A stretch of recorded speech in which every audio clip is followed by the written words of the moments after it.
All the cash in your pocket once came from this examining machine. You can find it at the Bureau of Engraving and Printing. The Bureau is almost literally a well-oiled machine, except for coins. An insane attention to detail, sometimes in ways you can't see, goes into making it that way. It all starts in Washington, D.C. or Fort Worth, Texas. About $541 million a day comes off these printers in these two places. You've probably heard the term paper money, but that's inaccurate. These sheets of money aren't actually paper, which is usually made from wood pulp. Rather, they're a mix of 75% cotton and 25% linen. The Crane Paper Company supplies the specialized material that goes into these stacks of cash. In fact, this company has a monopoly on the materials you're looking at because it's been in this business since the beginning of the Federal Reserve note system.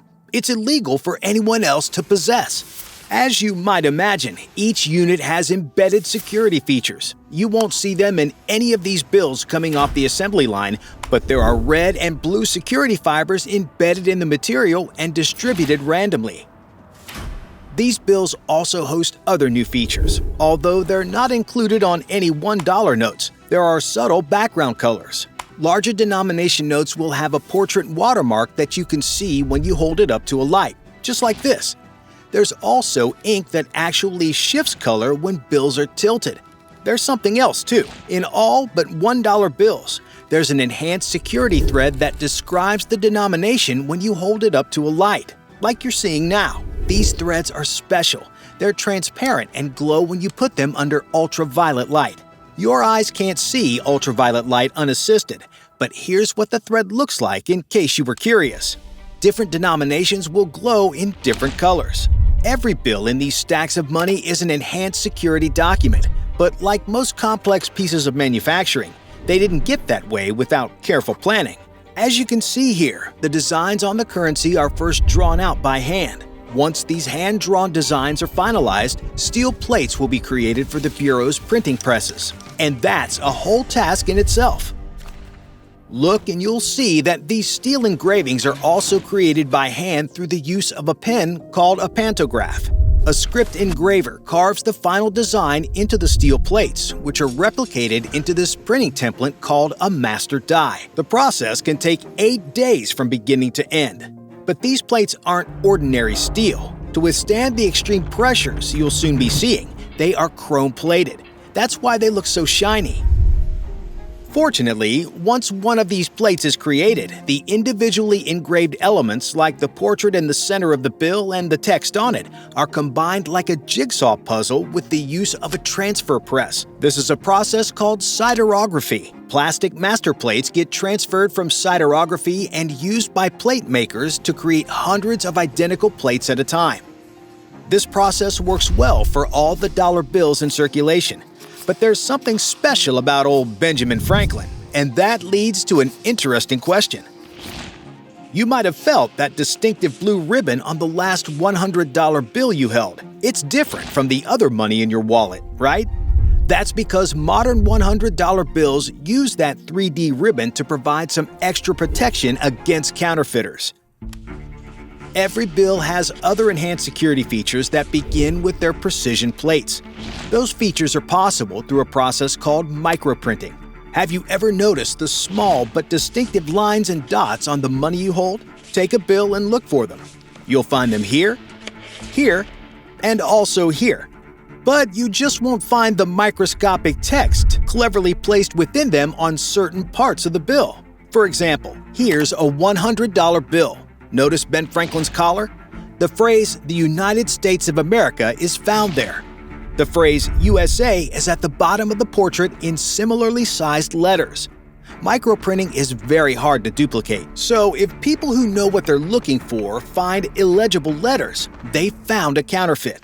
There's also something called offset printing. This is a process that occurs in denominations of $2 and up, and it's sort of like a painting process. These rollers are coated with special magnetic ink. They simultaneously print a multicolored collage on both sides of the bill at once.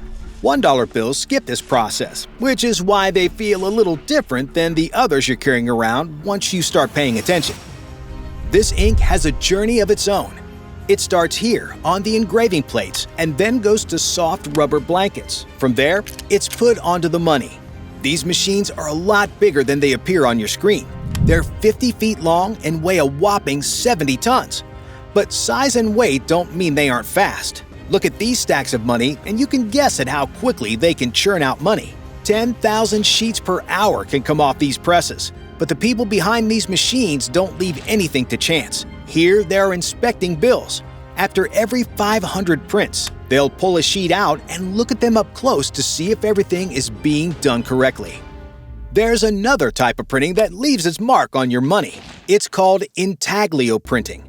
Because $1 bills don't go through offset printing, they go through intaglio printing right away. For every other bill, intaglio printing is the second step after offset printing. Intaglio printing is the phase when all the obvious features on a bill, the portrait, numerals, words, and so on, get put on a blank note. This process begins with those steel and chrome plates you saw earlier. Special ink is added, which fits into the engravings. Runoff ink is wiped away. From there, enormous pressure gets applied to put the ink onto the bill. The ink is dried with a slightly raised texture, which is another anti-counterfeiting measure since it's really hard to copy. And just in case you were wondering, the intaglio process has its own special printers, just like the offset printers. Here they are in action, and they're just about as fast, churning out 10,000 sheets an hour like this. But here's what makes them unique. The intaglio printers apply enormous pressure to the notes, which is why the plates need to be made so durable. But they can't apply more than one color at a time to their sheets, unlike offset printers, and this particular ink will take 3 days to dry. When you feel the unique texture of a bill, that's the result of intaglio printing. Everything on a dollar bill has been standardized to literally microscopic detail, except one thing. Did you ever wonder how each bill gets its serial number? These machines are really good at printing out stacks of bills, but each one has a different serial number, which can be a problem. After all, it's not like other mass-printed materials get different numbers. Fortunately, there's a machine for that, too.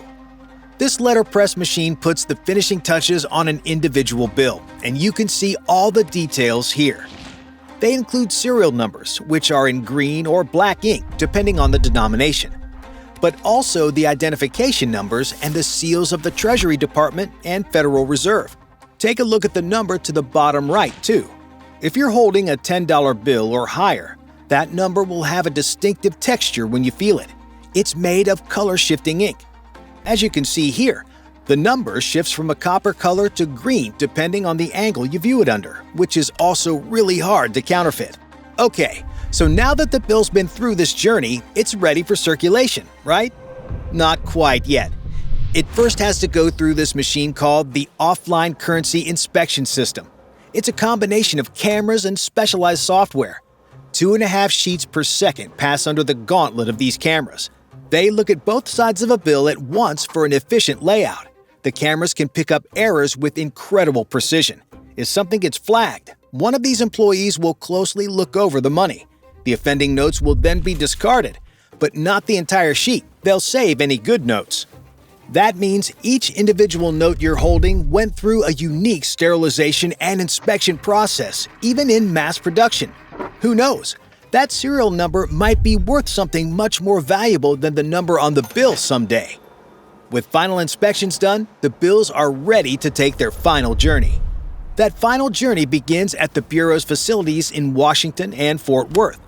The bills go through these guillotines, which make both vertical and horizontal cuts to ensure the bills are in their standard dimensions, 6.14 inches long and 2.61 inches wide. From there, the machinery stacks them into bricks of 100 individual notes like this, wrapping them in these bands that show their denomination. The bricks are then put into these bundles, and bundles are in turn packaged into a set of 4,000 bills. There are 4 of such packages put into metallic boxes like these called a skid. The Federal Reserve is the authority that legally issues this money, so until it does, these skids will be loaded onto armored trucks and taken to Federal Reserve banks on a precise route. Sometimes they can be in vaults for years. Once they're ready to be used, The Fed will distribute the notes to the public through typical commercial financial institutions, like banks and credit unions, who in turn give them to you. If these notes are found not to be genuine, usually by a bank teller or a cashier, they'll be sent to the U.S. Secret Service, which is responsible for protecting the integrity of the nation's money just as much as it is the life of the president. It sounds like a long journey, but it's an efficient system, costing between 2.8 to 8.6 cents per bill, depending on the denomination. But when it comes to coins, efficiency is not the word to use. These freshly minted, mass-produced coins might look like they're coming off a well-oiled machine, but there's more beneath the surface. First, let's talk about the basics. Start with asking yourself, why do pennies feel different from quarters? It's partly because they're made of different materials, which is also why you can see they have different colors. Every one of these pennies is made of zinc but is plated with copper, which gives them their distinct rusty color. Quarters and dimes are made with cupro-nickel, which leaves this more silvery finish. Once the raw materials are gathered, these 1,500-foot-long coils slice them into metal discs called blanks that look like this, and rejected blanks are recycled. From there, the coins go through annealing machines, which heat them to a staggering 950 degrees Celsius. After this, the coins are cleaned with anti-drying agents and put through drying steams like this. This softens them before striking, which involves this upsetting machine creating the raised edge. Once they get their distinctive designs, the coins go through the die creation and striking process. Well, what does that mean? They've already gone through high heat.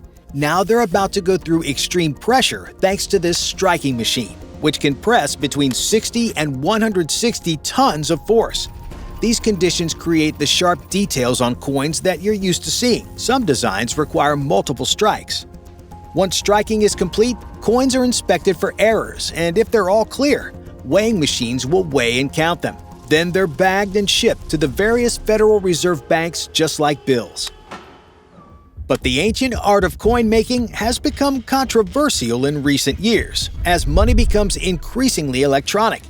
It costs 16.5 cents to make an individual $100 bill, but 3.69 cents to make a penny. And this inefficiency is just one problem. A 2017 FOIA request revealed that the U.S. Mint, which produces the coins, suffered accounting errors such as scale misconfigurations and misplaced decimal points. The Mint has its share of environmental and safety issues too. Contamination from the firefighting foam used there has impacted local water supplies, leading to several lawsuits. The U.S. Mint's Philadelphia facility failed an OSHA inspection in 2001, where it was cited for 47 safety hazards. There's also been some counterfeiting challenges in recent years. Members of Congress have criticized the U.S. Mint for failing to respond properly as the volume of Chinese counterfeit coins has increased.